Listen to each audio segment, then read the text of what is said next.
I was somewhat confused when I saw so many people talking about how they were disappointed by Battery Day for whatever reason, and primarily a term that came up a lot was they didn't talk much about the million-mile battery. Even at first, I was a little confused and I was wondering myself, why didn't they talk much about battery degradation? But as time went on, I realized that it just didn't really matter that much, because if anything, we know these cells are going to age better than what we've had before, and we have evidence of how the 2170 cells in the Model 3 and Y are going to age, and it looks fine. It looks great. In fact, minimal degradation after hundreds of thousands of miles so far, and the truth is what Tesla announced at Battery Day was a way bigger deal than just less degradation, which in the first place isn't really that big of an issue. It's something that's a great fear of potential buyers when they think about, oh no, my range is going to get worse over time, but if you look at any long-term Tesla review, pretty much everyone will tell you that degradation is most noticeable within the first couple years, and then after that it levels off and becomes pretty consistent for the foreseeable future. There's still people driving around Model S's and X's with hundreds of thousands of miles on them, and they can still go close to 85 to 90% of their original estimated range. What Tesla focused on during Battery Day, which I'm so glad they did, is that trying to lower the price per kilowatt hour is far more important than making sure that the battery can last a million miles. And it is definitely a hype word. It looks good in headlines to say million-mile battery, especially if there's some idiots out there that are actually stupid enough to believe that means that the battery does not need to be charged for a million miles. I know, as ridiculous and absurd as that sounds, I have actually seen a few people on the internet that I think genuinely were expecting that at Battery Day, and that's why they were disappointed, was because the range of the vehicle was not a million miles, or that a lot of the announcements are pushed back a bit further than we were anticipating. But in my opinion, I don't understand why investors or the mass media were not jumping out of their seats at the announcements of Battery Day, maybe just because they didn't quite understand it or don't really get the point that the battery is the most expensive part of the vehicle. So if you're able to reduce that part by 56% and you're simultaneously able to drastically increase the range of electric vehicles, that means you can achieve EVs that are at price parity with the internal combustion engine. And at the same time, Tesla is demonstrating how they're going to not able to just produce one or two of these cars, but also produce them at massive scale, and within the next decade achieve 20 million vehicles produced within a year. How is that not a huge deal to people? Why is everyone's go-to focus just about, well,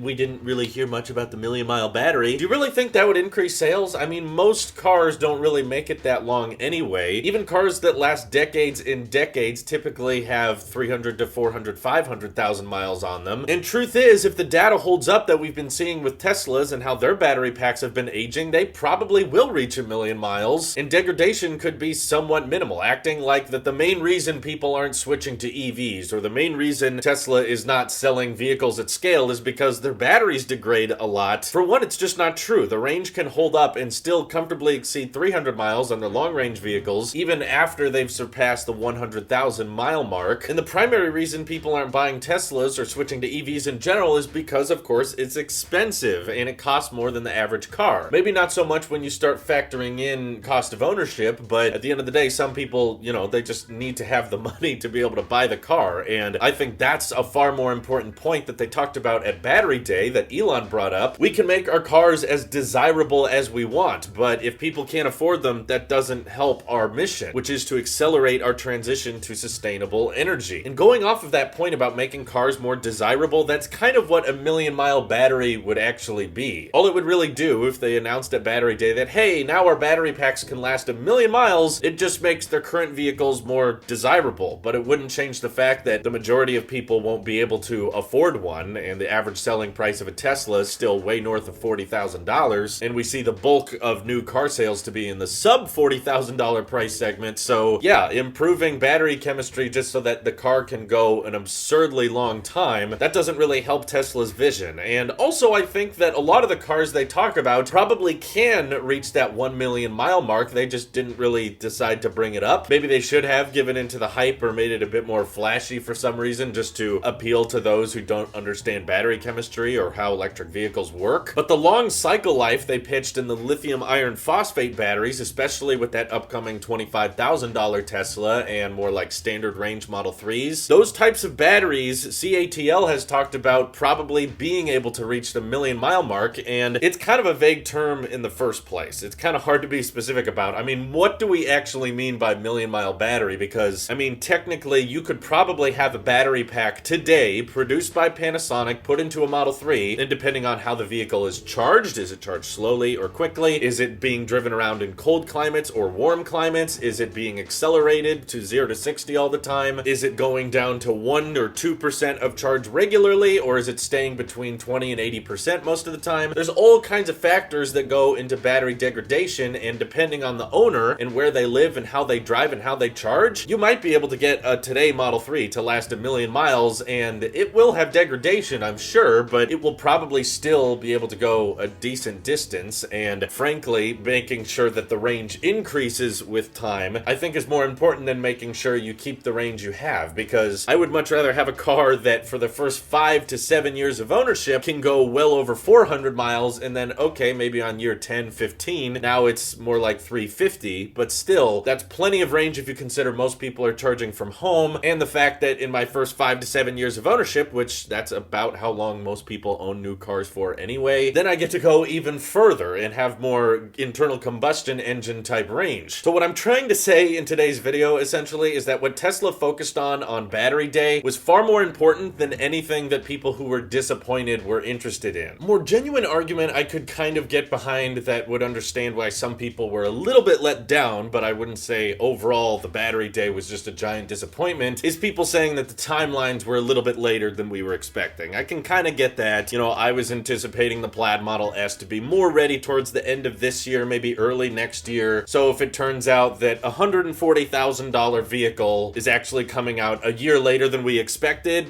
you know, okay, that's a slight letdown, but I think people who were let down by that are kind of missing the entire point of the event. Battery Day was projecting Tesla's roadmap for the future. For the next 10 years, we're making our own cells. They're going to drastically increase range while at the same time reducing costs, and that's going to mean the death of the internal combustion engine. I would say that's a much bigger deal and a much bigger announcement than finding out that, oh, a tri-motor 4-door sedan that can do 0 to 60 in under 2 seconds, that's coming out a year later than expected. Oh, this is such a disappointing day. First of all, so many people that were excited for the Plaid Model S are likely not people who are buying one. They're just excited to see more press and YouTubers talk about them and do your old Lucid Air versus Plaid Model S drag racing and that kind of thing. Okay, I understand, like some of us are into the performance side of Tesla and seeing the type of insane range and insane acceleration. Okay, finding out you have to wait a little bit longer for that is kind of a letdown. I get that, but this was not the Plaid Model S unveil day, okay? This was Tesla Battery Day, and that means talking about the batteries that affect all of their vehicles. And I also thought it would be worth mentioning that the size of your battery pack influences how quickly the battery degrades. I've seen a few people do the math online and suggest that even using the old 2170 cells on the Tesla Semi, it could probably still reach 1,000,000 miles because of how gargantuan that battery pack is. You know how the battery in your AirPods is going to degrade faster than the battery in your iPhone, and your iPhone battery will degrade faster than your iPad. As your batteries get larger, your batteries degrade slower and slower. So they still will degrade on the Tesla Semi in time, but now I'm very confident that the 4680 cells being used in the Semi will probably not degrade as fast as the 2170 because of their improved cooling, and because of the huge size of the battery pack in that vehicle, I also have faith that it can easily reach 1,000,000 miles, probably more, and knowing of the increased energy density and improved chemistry on the mid-tier nickel energy batteries, I'm sure that most of the vehicles will comfortably last a very, very long time. You don't have to worry about degradation being this big issue with the next generation of batteries, and what Tesla announced was far more important than just some million-mile hype word. Most of you out there are not going to drive your car. Even if you buy a Tesla, you're not going to drive it to 1,000,000 miles, and if you do, I'm sure the degradation will surprise you. That completes today's Tesla fanboy rant. Let me know what you guys think of Battery Day. Was it disappointing, or are people kind of missing the whole point of it? Feel free to let me know. Thank you all for watching. Hope you have an excellent rest of your day. Take care.